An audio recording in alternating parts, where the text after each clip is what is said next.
El sexo frío, de Mario Vargas Llosa.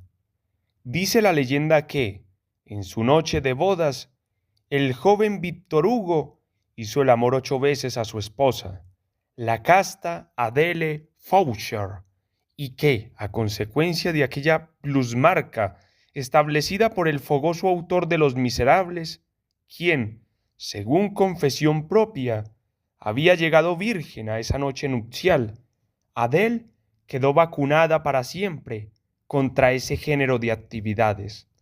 Su tortuosa aventura adulterina con el feo Saint-Beuved no tuvo nada que ver con el placer, sino con el despecho y la venganza.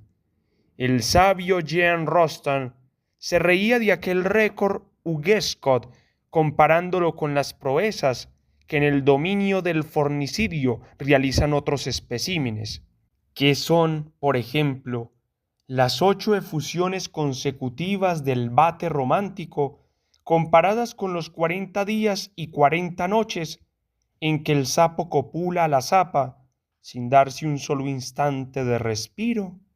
Ahora bien, gracias a una aguerrida francesa, la señora Catherine Millet, los anfibios anuros, los conejos, los hipopótamos y demás grandes fornicadores del reino animal han encontrado, en la mediocre especie humana, una émula capaz de medirse con ellos de igual a igual, y hasta de derrotarlos en números copulatorios. ¿Quién es la señora Catherine Millet? Una distinguida crítica de arte, que ha superado el medio siglo. Dirige la redacción de Art Press en París y es autora de monografías sobre el arte conceptual, el pintor Yves Klein, el diseñador Roger Taillon, el arte contemporáneo y la crítica de vanguardia. En 1989 fue comisaria de la sección francesa de la Bienal de Sao Paulo y, en 1995, comisaria del pabellón francés de la Bienal de Venecia. Su celebridad, sin embargo, es más reciente. Resulta de un ensayo sexual autobiográfico recién publicado por Sewell, La Vie sexuelle de Catherine Emmet, que causó considerable revuelo y encabezó varias semanas la lista de libros más vendidos en Francia. Diré de inmediato que el ensayo de la señora Millet vale bastante más que el ridículo alboroto que lo publicitó, y también que quienes se precipitaron a leerlo, atraídos por el nimbo erótico o pornográfico que lo adornaba, se llevaron una decepción. El libro no es un estimulante sexual, ni una elaborada imaginería de rituales a partir de la experiencia erótica, sino una reflexión inteligente, cruda, insólitamente franca, que adopta por momentos el semblante de un informe clínico. La autora se inclina sobre su propia vida sexual con la acuosidad glacial y obsesiva de esos minimalistas que construyen barcos dentro de las botellas o pintan paisajes en la cabeza de un alfiler. Diré también que este libro, aunque interesante y valeroso, no es agradable de leer, pues la visión del sexo que deja en el lector es casi tan fatigante y deprimente como la que dejaron en Madame Víctor Hugo las 8 embestidas maritales de su noche nupcial. Catherine Millet comenzó su vida sexual bastante tarde, a los 17 años. Para una muchacha de su generación, la de la gran revolución de las costumbres que representó mayo del 68.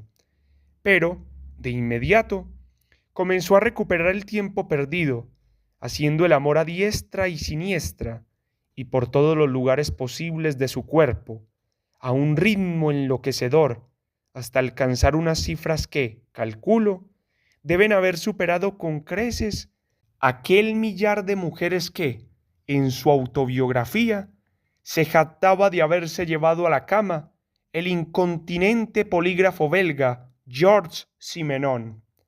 Insisto en el factor cuantitativo porque ella lo hace en la extensa primera parte de su libro, titulada precisamente El número, donde documenta su predilección por los partouses, el sexo promiscuo, los entreveros.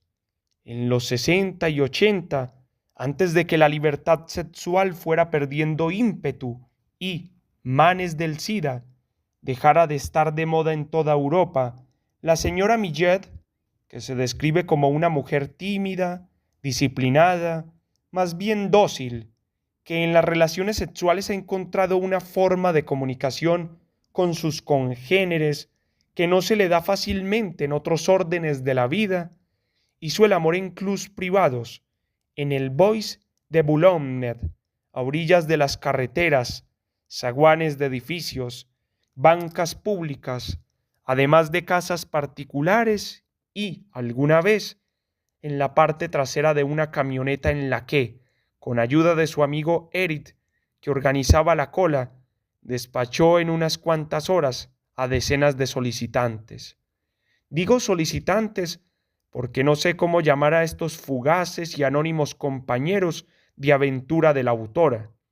No clientes, desde luego, porque Catherine Millet, aunque haya prodigado sus favores con generosidad sin límites, no ha cobrado jamás por hacerlo.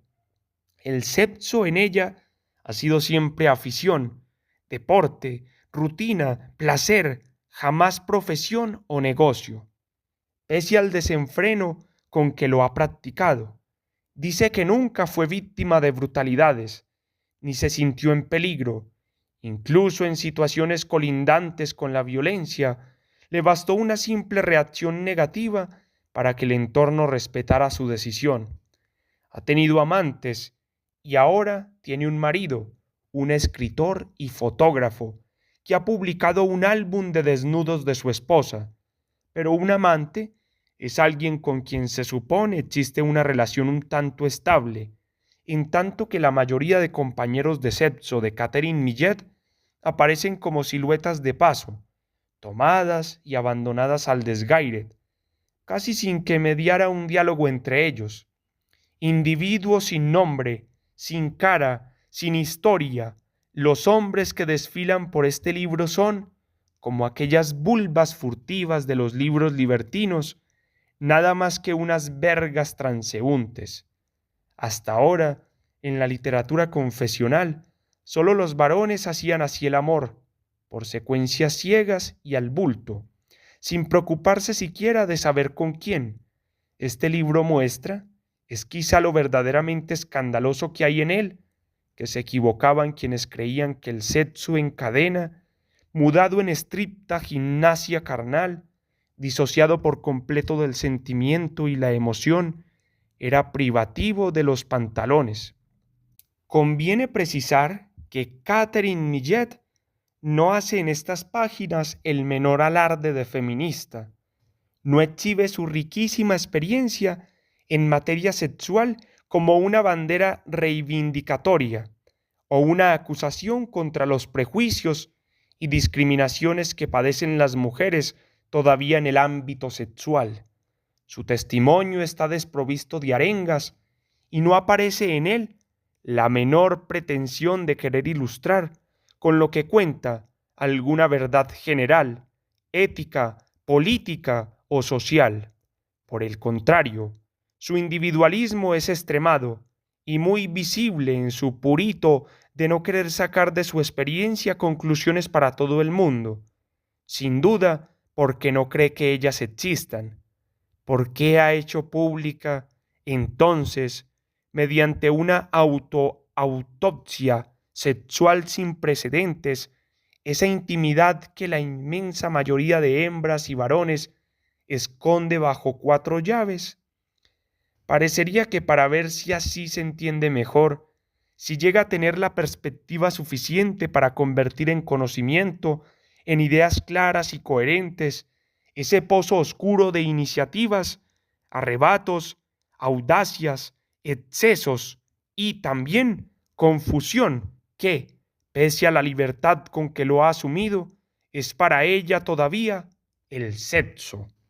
Lo que más desconcierta en esta memoria es la frialdad con que está escrita.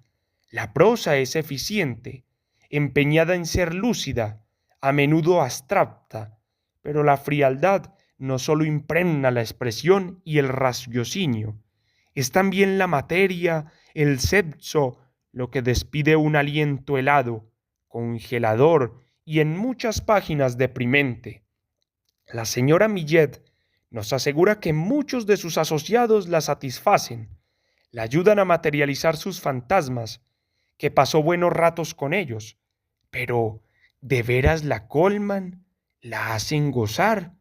La verdad es que sus orgasmos parecen mecánicos, resignados y tristes. Ella misma lo da a entender de manera inequívoca en las páginas finales de su libro cuando señala que, pese a la diversidad de personas con las que ha hecho el amor, nunca se ha sentido tan realizada sexualmente como practicando, con la puntualidad de un funcionario, la masturbación. No es, pues, siempre cierta aquella extendida creencia machista, ahora ya esta adjetivación es discutible, de que, en materia sexual, solo en la variación se encuentra el gusto. Que lo diga la señora Millet. Ninguno de sus incontables parejas de carne y hueso ha sido capaz de destronar a su invertebrado fantasma. Este libro confirma lo que toda literatura centrada en lo sexual ha mostrado hasta la saciedad, que, separado de las demás actividades y funciones que constituyen la existencia, el sexo es extremadamente monótono, de un horizonte tan limitado que a la postre resulta deshumanizador. Una vida imantada por el sexo y solo por él rebaja esta función a una actividad orgánica primaria, no más noble ni placentera que el tragar por tragar o el defecar. Solo cuando lo civiliza la cultura y lo carga de emoción y de pasión, y lo reviste de ceremonias y rituales, el sexo enriquece extraordinariamente la vida humana y sus efectos bienhechores se proyectan por todos los vericuetos de la existencia. Para que esta sublimación ocurra es imprescindible, como lo explicó George Bataillard, que se preserven ciertos tabúes y reglas que encaucen y frenen el sexo, de modo que el amor físico pueda ser vivido, gozado, como una transgresión. La libertad irrestricta, la renuncia a toda teatralidad y formalismo en su ejercicio, no han contribuido a enriquecer el placer y la felicidad de los seres humanos gracias al sexo, más bien a banalizarlo, convirtiendo el amor físico una de las fuentes más fértiles y enigmáticas del fenómeno humano en mero pasatiempo.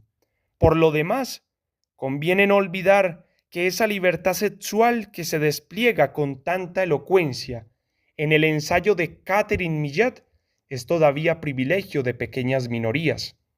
Al mismo tiempo que yo leía su libro, aparecía en la prensa la noticia de la lapidación en una provincia de Irán de una mujer a la que un tribunal de ayatolás fanáticos se encontró culpable de aparecer en películas pornográficas.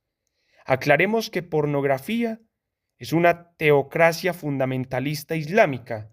Consiste en que una mujer muestre sus cabellos. La culpable, de acuerdo a la ley coránica, fue enterrada en una plaza pública hasta los pechos y apedreada hasta la muerte. El País, Madrid, mayo de 2001.